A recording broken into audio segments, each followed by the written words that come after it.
Hello guys, welcome back. ఎలా ఉన్నారు అందరూ? మీరందరూ బాగున్నారని అనుకుంటున్నాను. సో ఈరోజు మేమైతే వీకెండ్ కదా అని చెప్పేసి పిల్లల్ని అయితే బయటికి తీసుకెళ్తున్నాము. సో మేము వచ్చేసి హైటెక్స్లో ఎక్స్పో జరుగుతుందన్నమాట. సో ఇక్కడ వచ్చేసి ఇంటీరియర్ డిజైన్స్ గురించి ఎగ్జిబిషన్ అన్నమాట. ఇంకా హస్బెండ్కి 2 కాంప్లిమెంటరీ టికెట్స్ వచ్చుండే. ఇంకా అందుకోసమే పిల్లల్ని అయితే తీసుకొని వచ్చాము. పిల్లలకి ఎంట్రీ ఉంటుందో లేదో అనుకున్నాము, బట్ ఎంట్రీ అయితే ఉందన్నమాట. ఇంకా చూద్దామని చెప్పేసి అలా ఈవినింగ్ టైంలో అయితే బయటికైతే వచ్చేసాము. ఫస్ట్ అయితే మాకు ఈ కాంప్లిమెంటరీ టికెట్స్ ఇచ్చిన వాళ్ళని వెళ్ళి కలిసామన్నమాట. ఇంకా ఆ తర్వాత అన్నీ ఎక్స్ప్లోర్ చేద్దామని చెప్పేసి తిరుగుతూ ఉండే. బేసికల్లీ మా ఆయన ఎంఈపీ ఇంజనీర్ అన్నమాట. సో తను నాకు ఎప్పుడు ఎలక్ట్రికల్వి, ప్లంబింగ్వి అన్నీ చూపిస్తూ ఉంటాడు. అంటే వాళ్ళ ఆఫీస్లో ఏవైతే యూజ్ చేస్తారో సో అవన్నీ ఇలా ఉంటాయని చెప్పి చూపించేదన్నమాట. నాకు జనరల్గా ఎక్కువ తెలియదు. మన ఇంట్లో ఉండే ఈ స్విచ్ బోర్డులు ఇవే తప్ప ఇంకా బయట ఎక్కువ తెలియదు అన్నమాట. సో ఇంత డెవలప్, ఇంత టెక్నాలజీ ఉందా అనిపించింది అన్నీ చూశాక. పిల్లల్ని ఇట్లాంటి ఎగ్జిబిషన్స్కి తీసుకెళ్తే బెటర్ అని నాకు అనిపించింది. అంటే మా పిల్లలు ఇంత చిన్న పిల్లలు కాదు, కొంచెం పెద్ద పిల్లలకైతే యూజ్ అవుతుంది అన్నమాట. ఎందుకంటే సో ఇలా ఉంటుందా అని అయితే తెలుస్తుంది కదా పిల్లలకి.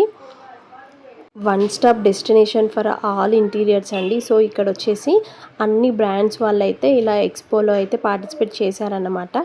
మనకు పెయింట్స్ దగ్గర నుండి టైల్స్ కానీ ఇంకా ఎవ్రీథింగ్ అన్నమాట. సో అన్నీ ఒకే దగ్గర మనం కావాల్సినవి అన్నీ చూడొచ్చు. కొన్ని అయితే నాకు చాలా బాగా నచ్చి వీడియోస్ అయితే తీసుకున్నాను.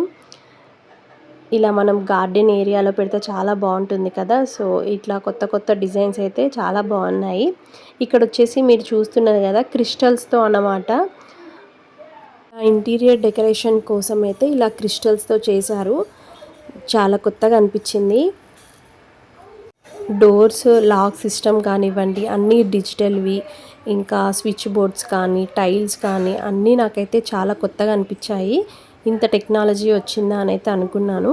ఇక్కడ చూడండి, మనకు పూజా గది కోసం ఇలా మార్బుల్తో ఇలా చేశారన్నమాట. విగ్రహాలు కూడా మార్బుల్తోనే అండి. అసలు చూడడానికి చాలా బాగుంది. కాస్ట్లీ అయినప్పటికీ కూడా చాలా బాగున్నాయి. ఇంకా పిల్లలు ఇద్దరైతే అసలు ఇంకొక్క దగ్గర ఉండట్లేదు. మా కన్నమ్మ అయితే తిరుగుతూనే ఉండే. ఎంత అయినా ఆగట్లేదు అసలు.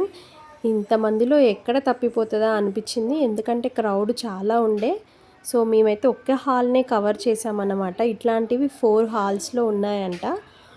ఎందుకంటే ఇంకా ఈ పిల్లలతో అయితే అవ్వలేదన్నమాట. సో అందుకోసమే ఇలా మాకున్న టైంలో కొన్ని చూసేసాము. ఇంకా అప్పటికి చాలా లేట్ అయిపోయింది. ఇంటికైతే బయలుదేరిపోయాము.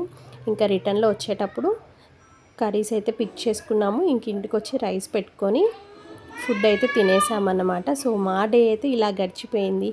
Thank you for watching. See you all in next video.